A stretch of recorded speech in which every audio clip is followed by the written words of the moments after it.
Bonjour, je vais vous faire une petite vidéo pour que vous puissiez bien comprendre, au moins si vous avez du mal ou si vous êtes resté à la maison pour une raison ou pour une autre. Donc, le plus difficile sur les fonctions affines, c'est de savoir les reconnaître et de calculer un antécédent. Donc, pour savoir les reconnaître, il faut savoir avant tout sa leçon, il y a des connaissances, et qu'elles doivent être de la forme AX plus B. Ça, c'est une forme. AX plus B, ça veut dire qu'à un nombre donné, on va multiplier par A, que l'on appelle le coefficient, et on va ajouter un nombre B, que l'on appelle l'ordonnée à l'origine. L'ordonnée à l'origine, c'est parce que si la valeur de X est 0, eh bien 0 fois le coefficient, ça fait 0, et il reste que le B. Attention, on dit plus B, mais bien sûr, ça peut être un nombre négatif. Par exemple, on pourrait avoir A et B négatifs. Moins 2x, moins 5. Le coefficient serait moins 2, puisqu'il multiplie x. Moins 5 serait le B, l'ordonnée à l'origine. Donc, nous avons trois fonctions. F de x égale 8x. Eh bien, elle s'écrit tout de même sous la forme ax plus b, avec b qui va valoir 0. Dans ce cas-là, on dit que c'est une fonction linéaire, ax. Elle est de la forme ax en fait, le b vaut 0. Et ça veut dire qu'on multiplie par le coefficient 8. Et quand on multiplie toujours par un même nombre, vous avez appris ça depuis quelques années, ça s'appelle une situation de proportionnalité. Donc ici, on va reconnaître toutes les méthodes de proportionnalité. Notamment, à la fin, nous verrons avec les pourcentages. Donc, c'est une fonction linéaire. Elle est affine, mais c'est un cas particulier, elle est linéaire, quand on a le b qui vaut 0. La g de x, elle est classique, ax plus b, tous les nombres sont présents, donc elle est juste affine. Le coefficient, c'est le nombre qui multiplie x, donc 4. Attention à ne pas dire que le coefficient est 4x, ça c'est faux.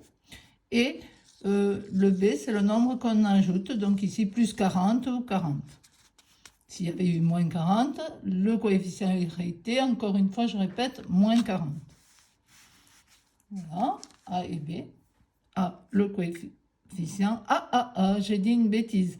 S'il y avait eu moins 40, l'ordonnée à l'origine aurait été moins 40. Attention quand on parle. Donc le A, c'est le coefficient. Le B, l'ordonnée à l'origine. H de x, donc on a vu une fonction constante. On a 0x plus 92. Puisqu'on n'a pas de x, on peut dire que c'est 0x. Le a vaut 0, le b vaut 92. C'est une fonction constante. Elle est affine, et c'est un cas particulier de fonction affine qu'on appelle constante, parce qu'il n'y a plus de variable en fait. Quelle que soit la valeur de x, le résultat est toujours 92. Voilà. Tous les nombres x sont des antécédents de 92. Par exemple, 0 est un antécédent de 92 par h. Moins 3 est un antécédent de 92 par h, etc. Alors, calculer une image. Calculer une image, normalement, c'est facile. On l'a déjà vu dans la leçon sur les fonctions. Il suffit de remplacer la lettre x par le nombre que l'on nous demande de calculer. Donc ici, c'est 2. Donc si on a g de x égale 4x plus 40, ça fait g de 2 égale 4 fois 2 plus 40. On a remplacé x par 2 chaque fois. Et après, on fait les priorités. 4 fois 2, 8 et plus 40. Ce processus, c'est bien de savoir l'inverser. Par exemple, pour calculer un antécédent. Quand on a g de x égale 4x plus 40, eh bien, ça veut dire qu'à la valeur de x, d'abord on multiplie par 4. Et ensuite, on ajoute 40. Et ça, on peut l'inverser.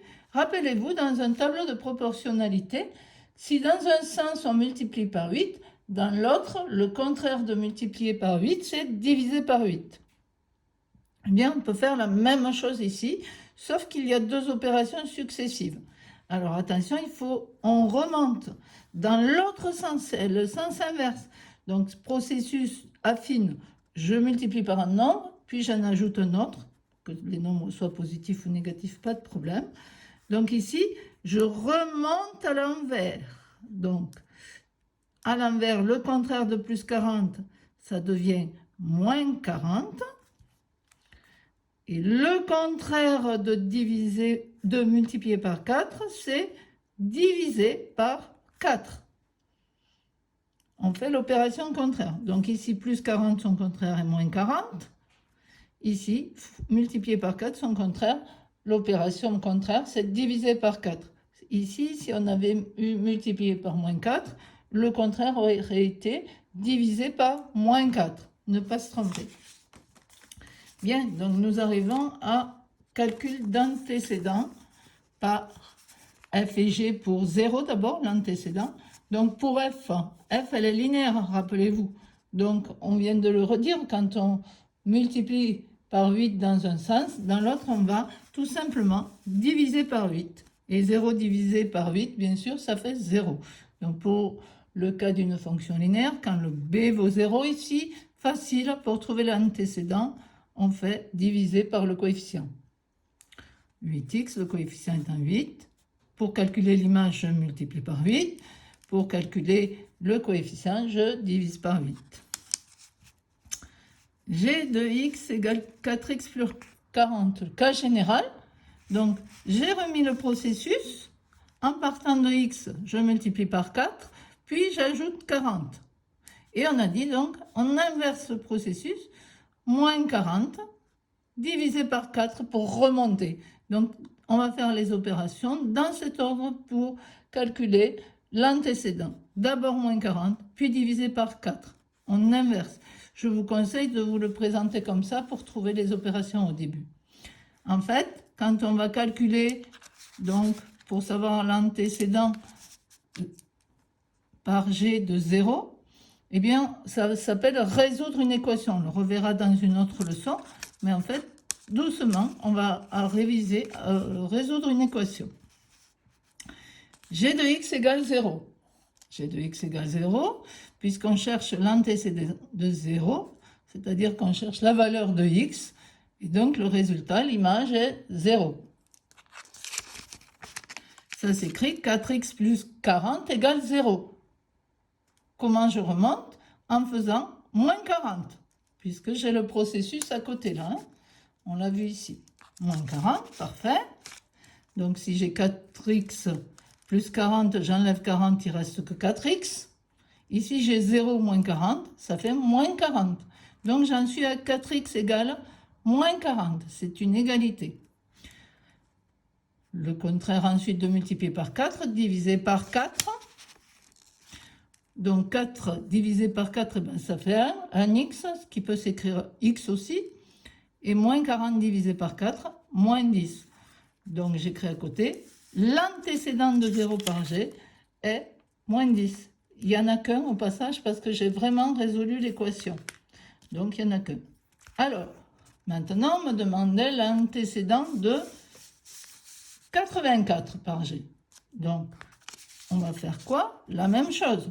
Puisque je veux l'antécédent de 84, c'est que 84 est une image, un résultat. Donc j'écris g de x égale 84 pour indiquer que 84 est l'image. Et je cherche l'antécédent, c'est-à-dire la valeur de x. Donc j'écris à la ligne que 4x plus 40, qui est la valeur de g de x, doit être égal à 84. Et là, puisque la fonction est toujours g de x, même processus, j'inverse. Donc, je remonte. Le contraire de plus 40, ici, moins 40 de chaque côté.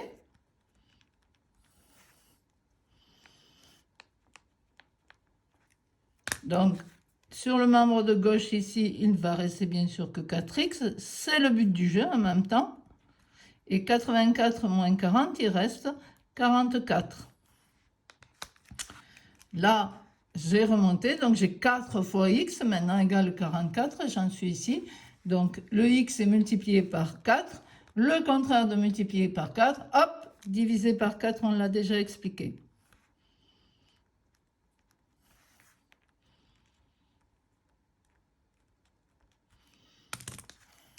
Donc, ici, 4 divisé par 4, ça fait 1.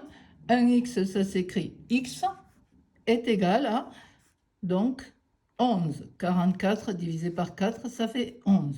L'antécédent de 84 par g est 11. Là aussi, j'ai résolu une équation, donc je suis sûre qu'il n'y a qu'un seul antécédent.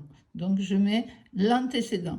Au niveau des notations, ici, je pourrais écrire g de 11 égale 84. Et là, g de moins 10 égale 0. Voilà, j'espère que cette petite vidéo vous sera utile pour bien réussir. Au revoir.